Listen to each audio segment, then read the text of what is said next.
This morning, we're fortunate to be joined by one of the region's most respected economic voices, Matthew Gardner, whose clear, data-driven analysis has guided business and civic leaders across the country. Please join me in welcoming Matthew Gardner. But it is great to see so many of you here.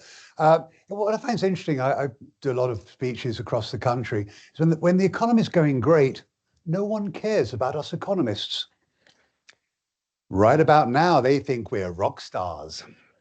So I'm going to take a short period of time to give you an idea of what I've seen going on, not just in the King County broader economy and the labour markets, but also some of the things which I have big concerns over. So to start out with, year on year, numbers through November, King County lost a bit more than 16,000 jobs. That actually is a bit of a better drop than we saw. Year on year, it's about 20,000 a couple of months ago. So not that great, as you can see. But it's also split. It's 2/3, 1/3 almost in terms of white collar job losses as well as blue collar. So it's really hitting, the economy's hitting everyone fairly hard. Now, why is this happening? Uncertainty is the biggest thing. What do we do as consumers when we're not sure about the future? We do nothing. We freeze in place. Do you think businesses do the same thing? The answer, yes, they do. And so right now, for 25 years, I've been doing this, and every morning I wake up and I watch Bloomberg News, and it just gives me a good idea of my day goes. I go to sleep to it as well. My wife hates that, but that changed. And now I wake up, first thing I do is get on X. What has he said now? And that, all joking aside, that is very much the case. So you're seeing a lot of businesses now, they're just not sure whether tariffs, are they on, are they not? That seems to be changing every 2 minutes. The Canadian softwood lumber tariff on, then off, then maybe we'll put it back on again, then we'll delay it for a year. Uncertainty. And so when you see those situations arising, businesses, rather than expanding and growing more in terms of their employee base, they do one thing: increase productivity. How do you do that? Work harder. No help, work harder. And that's kind of where we are. So we saw losses really in many sectors. So pressure on business services, certainly information sector has been a very rough ride. It's interesting when you think about technology, and this is going back to COVID. At the start of COVID, they lost about 1,400 jobs. We shrank in the information sector. And then it bounced back 2 months later and grew and grew and grew. So we've seen a lot of cutting of the fat going on in that market. Also losses, we obviously saw in state government. So in all, it's really kind of, yes, it's bad, but we have seen growth sectors. The biggest one, obviously, is very straightforward: education, healthcare. If you are a teacher, you are a nurse, you've always got a job, you just don't make any money. It's true, my late sister was a teacher, oh boy. So we'd be down by 21,000 jobs had you not seen expansion in that sector. So right now, what do I think about this year? I think we lost jobs, we know that, certainly in 2025. This year, I believe it's going to be a year of transition. The jobless rate, 4.4 right now, that's very scary. We've actually seen a contraction in the labour force. I could talk about immigration policy for a long time and how that's impacting our world, but we're not growing. The labour force isn't growing. And a lot of that is because of migration as well. So when you see the jobless rate rise, at the same time the labour force is shrinking, it's a bit of a worse picture than saying, well, it's gone up because more people are here that are of working age. And in fact, over the last year, we're up 40 bits, so 0.4%. We were at 3.9% this time last year. Now, again, the data's delayed. Thank you, government shutdowns and things. So this is actually data September to September. However, I don't think it's been palpably better over the course of the last couple of months. All right, so what has businesses been doing? A lot of them blaming AI. This is the first time actually I used this program and said, show me the impact of AI. A cyborg. Wow. Is it going away? No, it's not. A lot of companies have been blaming AI for those layoffs.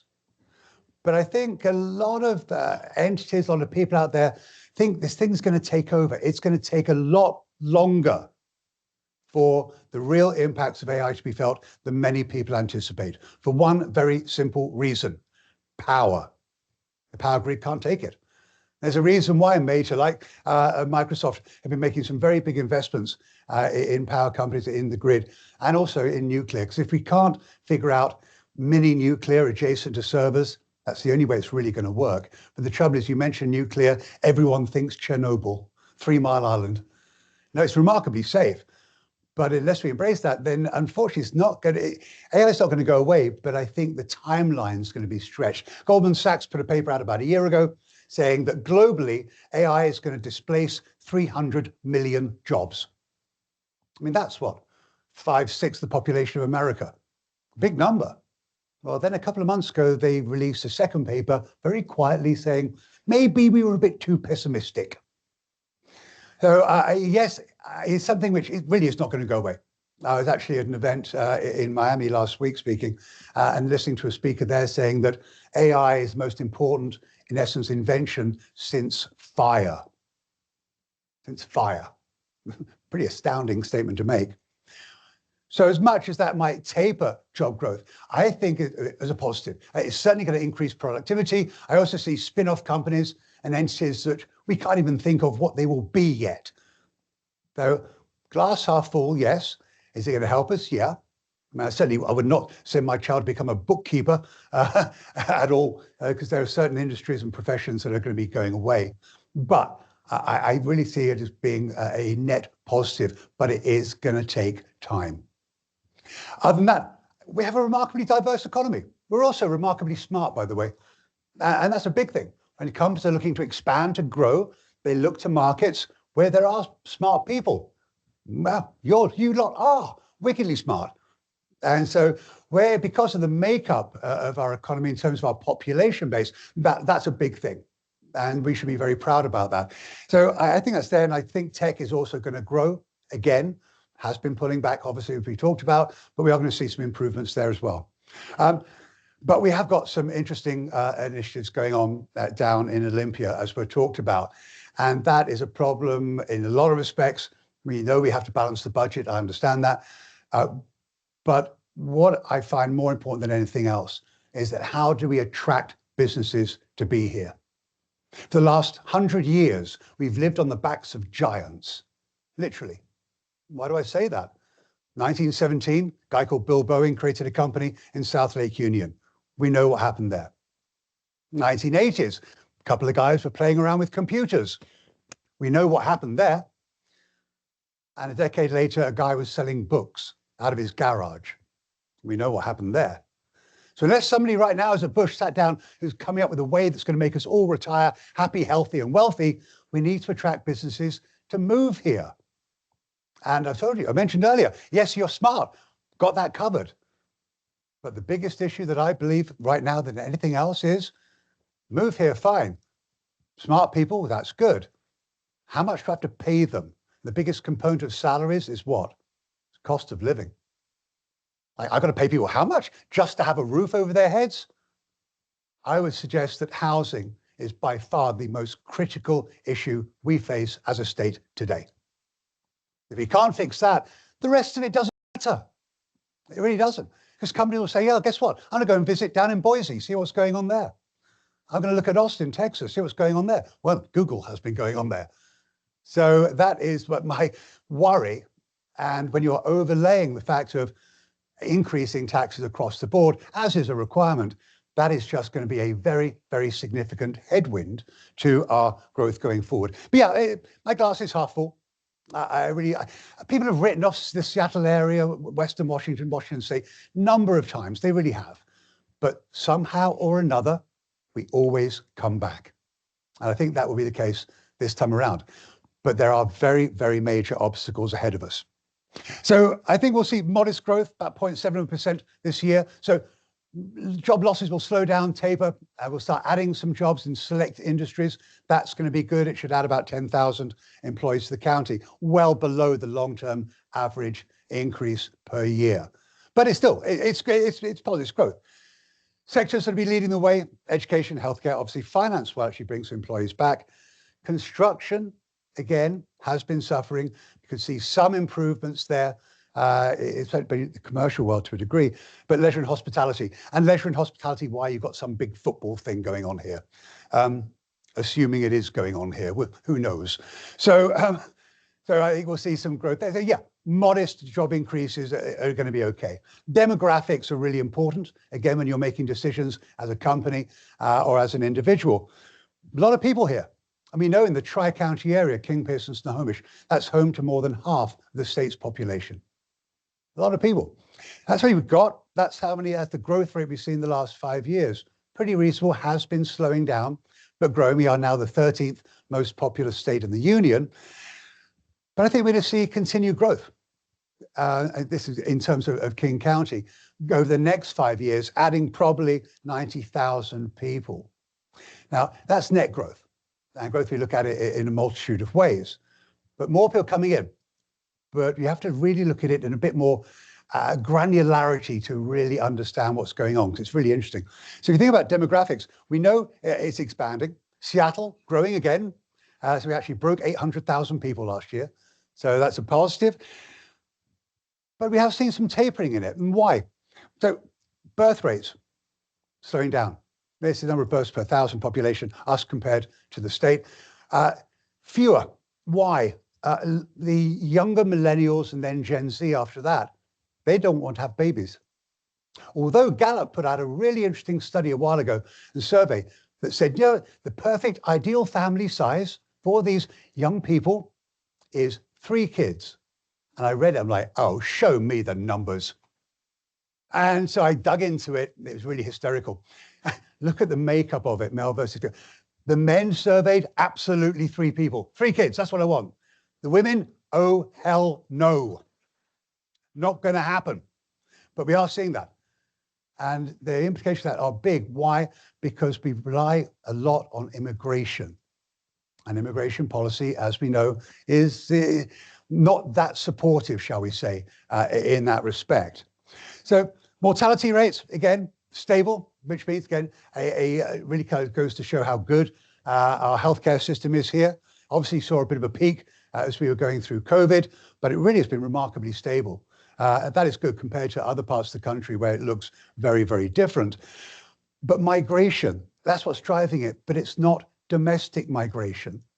We're still finding people moving out of King County. A lot, actually from the Tri-County area. But what's happening is it's international migration coming in is significant. That is what's driving our growth more than anything else. Births, minus deaths, again, we're adding some children, but not that many, but it is without a doubt people coming here from another country. If that stops, that I don't know how we won't grow. It's really as simple as that. So again, arguments, situations that are going on in the other Washington come in and they echo through our market very, very specifically. All right, the thing I really want to get into, housing. About 54% of us in the county own our homes, and the balance rent. Well, okay, but it's the ownership pace and rate has been declining. Now, for all of us that own our homes, we've done great on them, right? In fact, almost half of us have at least 50% equity in the homes that we own. But when we think about younger, let's say first-time buyers, what can they do? Where can they buy? And that's the issue we've got. So if you think about demand for it, that's how many owner households we've got in the county. That's the growth rate. So we're going to need at least 19,000 new. Actually, it's owner occupied, not rental housing units in the next 5 years. We're not pulling enough permits. So if you're not building more, what happens to the prices of existing homes? Go back to your Econ 101 class. They go up. And are they going up for another reason? Sure. And that is the fact that the remarkably historically low mortgage rates we saw going through COVID, thanks to the Fed. One thing they didn't understand, they want to stabilize the ownership market. That's good. But what they didn't really think of was what are the longer term implications to that? I refinanced my house twice through COVID. I've got a 2% 20-year fixed rate mortgage. You will pry that mortgage from my cold, dead fingers. I'm not moving. Why would you? You won't. Again, limit supply, have net new demand. What happens to prices? Or if I have to move for a job, I'm going to keep that house, I'm going to rent it out. rather than selling. So the turnover rate has dropped dramatically. And pricing, over the last decade, home prices, single-family home price got up by 120%. Have your incomes gone up by that much? I would suggest probably not. County-wide, the median sale price last year was almost $970,000. I'm not talking about Clyde Hill or Medina, the entire county. So how does a first-time buyer get into that market? It can be hard. So we are seeing population growing. Certainly we're seeing it coming from internationally. That's a change. There's a greater interest in home ownership, also multi-generational housing, these kinds of things. We have seen a contraction in tech. That hits the ownership market, generally speaking, more than it does the income property market, so the rental market. Affordability, they're declining. It can't get much worse. Mortgage rates, they're not going to come down, by the way. Yes, we had that one day, that 2-hour period when mortgage rates got below 6%. Because all of a sudden the government said, let's throw $200 billion into the bond market. Don't ask me why, who's running monetary policy. Anyway, that's what happened. But no, I think the long term, the terminal rate for a 30-year fixed rate mortgage is seesawing either side of 6%. That's going to be a hindrance, obviously, especially to younger buyers. Political uncertainty, that applies actually on the other side of the bridge from where we are today. And I look at Seattle. I live in Seattle, I live in Queen Anne. And certainly downtown is still, it's going to take a long time to start really getting back to the downtown that I remember. And again, that's going to encourage, hopefully, the residential population to come back. But for those of you, oh yes, okay, price-wise, this is just a percentage change year on year. You've seen some market, I mean, Issaquah dropped a bit, Woodinville, Sammamish, they're remarkably expensive markets. People thought Seattle was going to collapse. It really didn't. It actually came out up almost 5%. So the market is going a way that people thought that prices were going to collapse once we saw, following that insane increase we saw in 2021. That never happened. And they sat down saying, I'm waiting for this crash so I can afford to buy somewhere. They'll be waiting a long time. But are we getting back to trend? And I think that's one of the things in the ownership side, which is important. But we think about the apartment side, what we're seeing in the apartment world, it's very hard to justify building, why it's very expensive, but we are creating more forced renters that would love to buy, can't afford it, have to rent. Good for the rental market. Yes, we're getting through that oversupply, which we saw over the last few years. But a lot of people actually do look at it and say, well, especially if you're coming here from somewhere else in the country, we've got all this land. Why aren't you building on it? This is why. This is the share of land by county that's inside the urban growth boundaries. And here, only a bit more than a quarter of the land base is inside. Now, outside the urban growth areas, 1 house per 5 acres or 1 house per 20 acres. You cannot build outside it other than that. Inside, yes, you can, in lots of different ways, which we'll get to. But really, we've artificially limited the amount of land that you can build on, which means what? Lower supply with net new demand, that pushes land prices up. Median lot price, dirt price, for a single family lot in King County last year, $365,000. That's the dirt. Is that going to encourage the market to build? You know, you've got a shortfall. He said, you don't need to listen to an economist. They'll explain to you all the math behind it. If builders are not building, there's a reason why they're not building, because it doesn't make financial sense. That's where we are today. But more than that, this is the gap of housing. Between now and 2045, like 20 years, a bit more, less than that, we're going to have demand for over 337,000 housing units across all sectors. Low-income housing, all housing, all shelter types. Yeah, there's no way in the world that we're going to match that. Oh, it just won't work. So certainly most of it comes to the Tri-County area. Clark County, blame those Portlandiers. They're jumping across the bridge, buying places in Vancouver and still working in Portland, going across a bridge, which is going to, it's going to fall down one of these days. So, and the other one is out in Spokane. Spokane, little sunny, sleepy Spokane. I go there a lot. My son's at Gonzaga. Graduating this year, thank the gods. But people are buying homes now in Post Falls, Idaho, and commuting to Spokane. They can't afford to buy in Spokane. Never thought I would say that. But House Bill 1110, Legislation put into place, I'm sure most of you are aware of what it is. You can build multifamily inside single family zoned areas, depending on density up to 6 units, depending on population. So you won't be able to build 6-unit buildings in Skamania County, but you can here. Why? Because over time, we really kind of move from a market, oh, sorry, let's go back, whereby most cities, you go from the high-rise urban markets and it tapers down. Looks like a bit like a wedding cake, down into suburbia.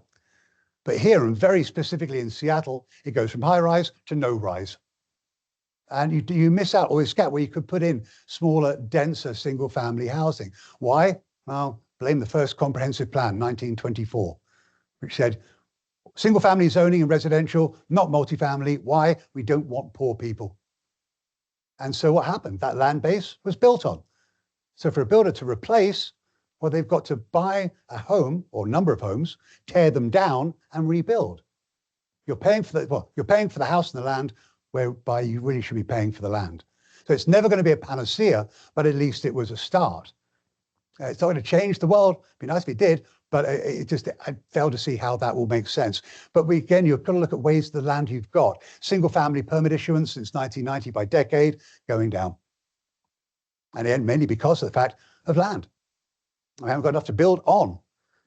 Pushes up pricing. Look at duplexes on the left. And there you've got to see, has been going up. We're looking at 600 permits per year. Yeah, enough? No. But I will tell you one thing, though, is that around the corner from here, a company bought I think it's probably maybe 12-unit, 2-story, 1950s horrible-looking apartment, tore it down, replaced it with 9 townhomes. Now, not like for like, obviously, and also numbers-wise, but more in the ownership market. I'm thinking, okay, that's fine. And then he came to market with them and was selling them for $1.4 million each. Is that helping? No, it's not. And the triplexes and the quads getting very little interest. So we really kind of focused on single family. Then you look at 5 units plus. That has really the last several years been all apartments. Condos, you do high-rise condo now. There's about 420 units on the market, new construction today. Yeah, you're not going to do it. Why? Well, it's going to cost you about $1,800 a foot to build them. How deep is a market in 7 years' time for almost $2 million for 1,000 square feet? Not that deep. So the challenges builders face, as we know about, materials. 35% of the materials it takes to build a home come from 3 countries. Which countries are they? China, 1, yep. Canada, 2, and you guys really are smart, I told you. Mexico, 3. 3 countries we're kind of having a bit of a problem with right now. I was actually up giving a speech for the Canadian Central Bank last year. The whole 51st state joke did not go down well at all. I mean, Carney was just cutting me daggers. They were like, sorry, I'm only joking. The shortage is still there. That again, I would put as a price pressure. Labor, go back to immigration. Everyone talks about H-1B visas, right? Taking away American jobs, which is rubbish, but topic for another day. I look at H-2A and H-2B. H-2A it tends to be agricultural workers. H-2B is actually people that can be in construction or see a lot of in housekeeping and hotels. Massive multiply in terms of the number of those visas, but they're jobs that Americans don't want. And if you're stopping people coming into the country, companies have to find people. So how can you do that? Pay more. Is that inflationary? You betcha. And that's why your rack rate in your hotel continues to go up. And costs. Depending on where you are, anything up to 25 cents of every dollar spent on housing are fees. Permit fees, water sewer hookup fees, entitlement fees, save the salmon fees. So a builder will throw all these numbers, the land costs, the labor, materials, regulatory burden into a bucket, spin it around, it'll spit out a number you've got to sell or rent that unit for that makes sense. Well, if you're selling it and the number is $2 million, but the market price acceptance point is 1 million, are you going to build it? No, you won't. It's just very, very straightforward. And that is where we are. And that is what's created this insane housing shortage that we have right now. And affordability, this is what it is about. Because we can't fix this. It doesn't matter any grandiose ideas we have on businesses coming here. They can't afford to pay people what they need to be paid to live. How does it make sense? I do an affordability index, which is an index which looks at the ability of a household making median household income in that county to afford a median priced house. There are only 3 counties in Washington state that are technically affordable, and no one wants to live there. It's Garfield County, Columbia County, and whatever that one is above it. So everyone thinks it's a Seattle problem. It's not a Seattle problem. It's a statewide problem. But let's go a bit deeper. Let's say, what about first-time buyers? Lower down payment, 10%, which we put in for this one. They're also buying a home, 75% of median price, and they are making income of 85% the county median. Well, then no county at all is affordable. Imagine my son goes to Gonzaga, he graduates in May. He's not moving back in with me. I changed the locks. I really did. It's a great app, but no, you're not going back. I turned your bedroom into my office, which I literally did. Anyway, big concern, and it should be. Real numbers, just in case you don't believe me. If you'd have bought a home back in first quarter of 2021 when mortgage rates were sub 3%, household would have to have made about $165,000. Last quarter, $250,000. Yeah. Again, math doesn't lie. So I love being an economist. Real numbers. Have wages gone up by that much? No, they haven't. Are first-time buyers still going to the bank of mum and dad? Yes, about half of them are. Hashtag worth it. But outside of that, now they're in a situation to save up for the down payment or pay the rent. I have to remember, for a mortgage, America is the only nation in the world that has a 30-year fixed rate mortgage. Out of 185 countries, we are the only one. Every other nation, they're all arms. Because the actual mortgage product itself makes no sense. If you're an investor, would you want to buy or lend money on a 30-year term at, let's say, 6% with no prepayment penalty? Yeah, no, you wouldn't. But we do. And that's the way we are. So it's a great program, and it really is. It does create household wealth, but we're in a deal now whereby that's allowed prices to escalate to such a degree, it's now virtually impossible for a first-time buyer to get his foot on or her foot or their foot on the first rung of the housing ladder. That's also, by the way, part of the reason why they're having fewer children. They can't squeeze so many people into a small space. So that's the real numbers. But when you talk about House Bill 1110, like I did earlier, I helped author that. And oh God, I was beaten up royally on social media, literally. I mean, there were people saying, yeah, you know what, this is terrible. And I think we are somewhat liberal in Western Washington. But so it didn't make much sense to me. And then it came to me. And so it allowed me to coin this phrase: liberalism ends at the driveway. Think about it. We want housing for everyone. Just don't build it next to me. Build it somewhere else. And that's going to be great. So we are in that situation. And the tensions are palpable. This is not made up. This is real. Minneapolis, when they're actually the first ones that came up with their version of the original House Bill 1110. Yeah, all are welcome. Don't bulldoze our neighborhoods. One thing or the other. And my favorite, Lena, go away. We miss cows. Yeah. And finally, yeah, we need to be more supportive of housing and housing policy. And housing policy needs to be moved and adjusted so that it does help and not hinder. Now, I will say that certainly Olympia and also nationally, to a degree, I'm hearing the term housing brought up a lot. And by the way, 50-year mortgages, poppycock. And say poppycock, I'm English, I can. No. Portable mortgages, no. Nasty institutional investors buying up all the homes, no. But at least those conversations are being had. But if we don't help with creation of more, then again, cities, counties, state can't grow, revenues are impacted because of it. So it's a big, big job. It's a big, big issue that we have here. I would say that we know that we've got a lot of younger people here. We know they're creating households. They would like to buy somewhere, but they're stuck. We know that it's very hard to add on new supply into our marketplace. for lots of reasons, whether they be political or not. But the American dream is not dead, in my opinion. It is on life support. And it's because of that fact. Yes, house prices have been coming down dramatically since the 1980s, excluding 2008. And prices have been going up by a greater degree or rate than incomes. Why? Mortgage rates have been coming down. That's the offset, right? So you have 12% average in the 1980s, 9% in the 1990s, 6% in the aughts. So that can work. But you can't go down to zero. And where we are today, that's literally where we are today. And now this was my second made up one. Yeah, I kind of live just behind there on the left-hand side. If we don't fix it, then yeah, all the economic initiatives that are out there, which are great, and I applaud all of you for being involved in it, they kind of go for naught. The land base, which we've talked about, well, we know at one point there was going to be, Warehouse had got out the house building business, back to watching trees grow, good for them. But the second part of Snoqualmie Ridge, which was going to be, second half, basically doubling in size, that went away. We've got two major parcels of land, one down in Black Diamond and one, the Cascadia project out by Bonnie Lake. That's it. The rest is all infill. We're not making any more dirt. We've got a lot of water. We've got a lot of mountains.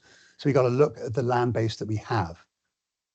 Now we have a situation with light rail, as mentioned earlier on. That's great. However, in my opinion, the station area overlays weren't broad enough, weren't high enough. A lot of that reason is because locals didn't want it. So we're trying, you guys are trying, but it really is, I think, a situation that what we need more than anything else is that how do you bring both sides together in a way that makes sense, in a way that actually you're able to create that housing, not create these forced renters, allow more affordable housing to come to the market. And the other thing is that we're absolutely seeing here is when people are retiring, they're not leaving. I always thought, probably gather I'm not from around here, born and raised in Yakima. Wow, that one dropped. Is that when you retired, you sold your big home and you bought a house in a place called Yuma, Arizona. That's what I thought we did. No, 85% of retirees want to age in place. They don't want to move at all. Two reasons: got too much stuff. The other one is the kids won't come and visit. And they're also waiting for grandkids.